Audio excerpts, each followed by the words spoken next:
ഈ വീഡിയോയിൽ ഞാൻ പറയാൻ പോകുന്നത് ഞാൻ യൂസ് ചെയ്യുന്ന ടയറിനെ പറ്റിയാണ്. നിസാൻ എക്സ്ട്രയിൽ യൂസ് ചെയ്യുന്ന ടയർ.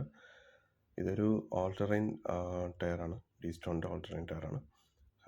നോർമലി എല്ലാവരും സൈസ് കൂടുതലുള്ള സൈസ് ആയിരിക്കും ഇടുന്നത്. ഞാൻ ആക്ച്വലി 275 265 അതിൻ്റെ വിഡ്ത്ത് കുറച്ചിട്ടുണ്ട്. വിഡ്ത്ത് കുറച്ചിട്ട് 75 പ്രൊഫൈൽ 265 75 R16 സൈസിലോട്ട് അത് മാറ്റിയിട്ടുണ്ട്.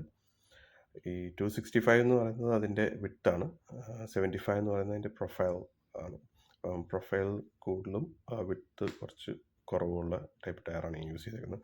അത് അതിൻ്റെ റോളിംഗ് റെസിസ്റ്റൻസ് റെഡ്യൂസ് ചെയ്യാൻ വേണ്ടിയിട്ടാണ്. അതുപോലെ തന്നെ നമ്മുടെ മൈലേജിനെയും എഫക്റ്റ് ചെയ്യും. നമ്മുടെ ഫ്യൂൽ എഫിഷ്യൻസി ഭയങ്കരമായിട്ട് എഫക്റ്റ് ചെയ്യും നമ്മൾ ടയറിൻ്റെ വിഡ്ത്ത് കൂട്ടിക്കഴിഞ്ഞാൽ.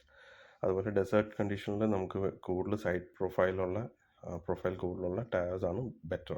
സോ ബിക്കോസ് നമുക്ക് എയർ ഡൗൺ ചെയ്യാൻ പറ്റും. നന്നായിട്ട് ഒരു 8 PSIയിലോട്ട് ഡൗൺ ചെയ്യാൻ പറ്റുന്ന ടൈപ്പ് ടയേഴ്സാണ് യൂസ് ചെയ്യുന്നത് ബെറ്റർ. ഹൈവേ ടയേഴ്സ് ആണെങ്കിലും യൂസ് ചെയ്യാൻ കുഴപ്പമൊന്നുമില്ല. Once in a while off road ചെയ്യുന്നതിന് കുഴപ്പമില്ല. പക്ഷേ ഇതാകുമ്പോഴത്തേക്കും നമുക്ക് ഈ സൈഡ് വാൾസ് എന്നുവെച്ചാൽ സൈഡ് പ്രൊഫൈൽ ഇച്ചിരി സ്ട്രോങ് ആയിരിക്കും ടയറിൻ്റെ. ഓൾട്ടർനേറ്റ് ടയേഴ്സ് ആകുമ്പോഴത്തേക്കും